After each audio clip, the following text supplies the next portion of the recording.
What's up, Ragin Nation? How's it going? This is Alex here, and you're watching the Marvel edition of the Ragin Nation show. This is just a web series where we're talking about all things that matter to me in the world of Marvel films. This is episode number 69, and I'm really excited right now because in a couple of hours, I will be watching Avengers Age of Ultron. Super excited, and I'm really enthusiastic about the Marvel Cinematic Universe because it just keeps on going.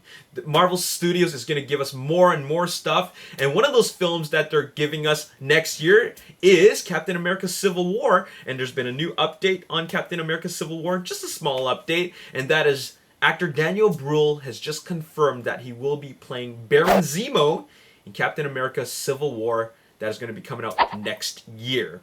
So we're getting two villains so far. That is Baron Zemo and also Crossbones, who is being played by Frank Grillo. So very exciting. Speaking of Avengers, there's an update on Infinity War. Not much of an update, but more like some insight on the filming. And that is, in a recent interview, Chris Evans revealed that Infinity War will be shooting in late 2016 and will be shot back-to-back for 9 months. And by back-to-back, I mean that Avengers Infinity War Part 1 and Part 2 will be shot back-to-back. 9 months of filming, straight filming. That's a very long time to be on set and on location. But, of course, that's the best way to do this because you only gotta pay the actors and the talent and the cast and crew once, and then you get 2 movies out of it, maximizing, and hence the studios maximize their gain, their financial gain, all right, their profits, all right. And you know what? It just makes the story more cohesive. So I'm down with the whole filming of, or rather having movies split in 2. I mean, if shooting it back to back just makes everything more efficient and more economical, that's awesome. But of course, it's going to be a pretty grueling thing for the talent, the cast, and the crew. But at least we know what's going on, all right? So once again, Infinity War will be shooting in late 2016, back to back for a total of 9 months straight, okay? Moving on, let's just talk about Age of Ultron, okay? Age of Ultron has appeared in 44 markets, and by 44 markets, I mean in 44 international markets. It is finally appearing in North America today, and last weekend it made just a little bit over $200 million worldwide, and by the time it gets to this weekend, this coming weekend, it will have made $255 million worldwide. And of course, that does not include North America. And based on these statistics, it's on its way to surpass Avengers. Okay? I mean, who knows what's going to happen with word of mouth, but if it stays consistent, then it will surpass the $1.5 million or $1.5 billion that Avengers made worldwide. So that's very exciting. Speaking of Avengers, there's going to be a new Avenger when Spider-Man comes out in... when is it coming out? 2017, 2018? I can't remember.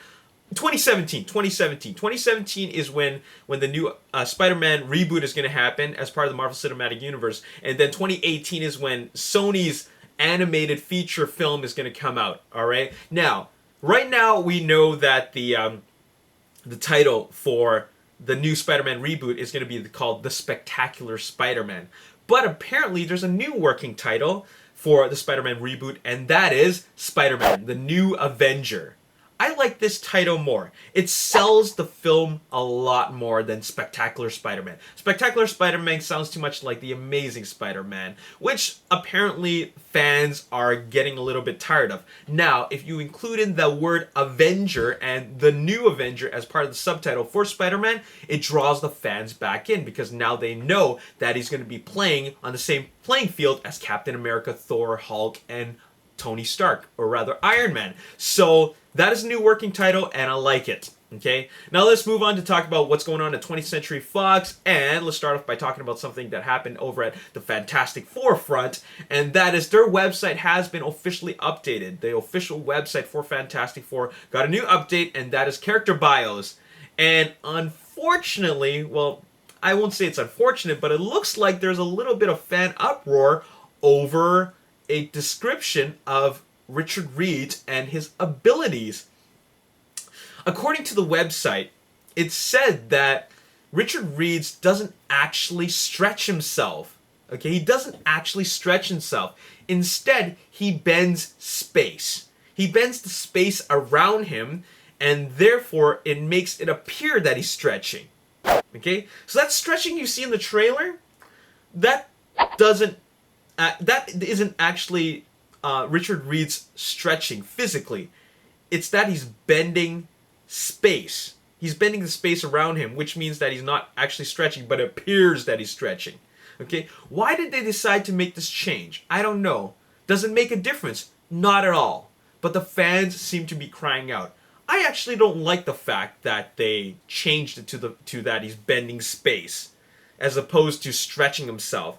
Even though physically, when you watch it, it looks the same, but there's that peace of mind that tells me that they changed something, and I don't like that. Okay, because of this fan uproar, it looks like writer Simon Kinberg decided to chime in, and he says that, whoa, guys, calm down, okay? Fanboys, fangirls, just calm down, all right? It's, you know what? It's not what you think, okay? It's not as bad as you think. I don't know why they decided to write it like that or describe it like that, but he does stretch, okay? When you watch it, he does stretch, okay? It's nothing different than what it's described in the character bio, but he does stretch, and he's going to keep his physical stretching abilities, and you don't have to worry about it, okay? Now, I understand why the fans were up in arms about this. I don't like the changes, especially when you change the material that much, even though it's the same thing. I mean, essentially, it is the same thing when you watch it physically, but you know what? There's no need for it. There's no need to have him change, or rather bend space, as opposed to stretching. There's no need for that. Okay, that's something I didn't really like, but at least Simon Kinberg decided to chime in. He is, after all, the writer, and he should feel a little bit of responsibility for this, okay? So let's move on and talk about X-Men. Of course, X-Men Apocalypse is filming right now, and it's about a new band of X-Men, along with a couple of older ones who are going to be going up against the mighty villain Apocalypse. Now, as they're filming, there's going to be set photos, and that is, we now get our first look at Cody Smith-McPhee as Nightcrawler in an official photo. Here's the official photo. Okay, very, very different from Alan Cummings' portrayal in X2. But now we're getting more behind-the-scenes photos for Jean Grey, Jubilee, Nightcrawler, and Cyclops. And here they are in their younger forms. And it's not really much to look at. I mean, these spy photos aren't really that great. Because, you know, it doesn't have that cinematic look. And it really just looks like people in costumes, all right? And, well, here's another look at Jubilee and Jean Grey, tweeted by Bryan Singer himself, the director. And when you look at it, it doesn't really look like much. I mean, right away, I can tell that's a Jubilee, but Jean Grey just looks like a regular girl, okay? And as they should. All right, they shouldn't be completely over the top because they're the young versions of the mutants. They don't have their costumes, but like the combination of what Jubilee is wearing in the colors, that looks like Jubilee, and you can tell this is totally 80s because of the fashion. Okay, so it's not totally over the top, but you know what? It's getting there. I mean, it's getting to the point where they're gonna look like the mutants that we love. Okay, so anyways, the last thing I want to talk about is X-Men and the future of X-Men. Because in a recent tweet from Humberto Gonzalez, who I believe he writes for Latino Review, I think. But anyways, he's a pretty reliable source when it comes to movie news. Okay, the rumor that is going on right now, which sounds like it is not a rumor, is, I'll just read what he tweeted, okay? I'm being told that X-Men Apocalypse and Wolverine 3 will mark the end of the Bryan Singer X-Men universe he started back in 2000. Makes sense, since Hugh Jackman also said Wolverine 3 will be his last film playing Logan. The end of an era, okay? This is not surprising to me, okay? The fact that Hugh Jackman said that Wolverine 3 and X-Men Apocalypse will be the last two times that he's playing Logan, you know, I'm not surprised to hear this.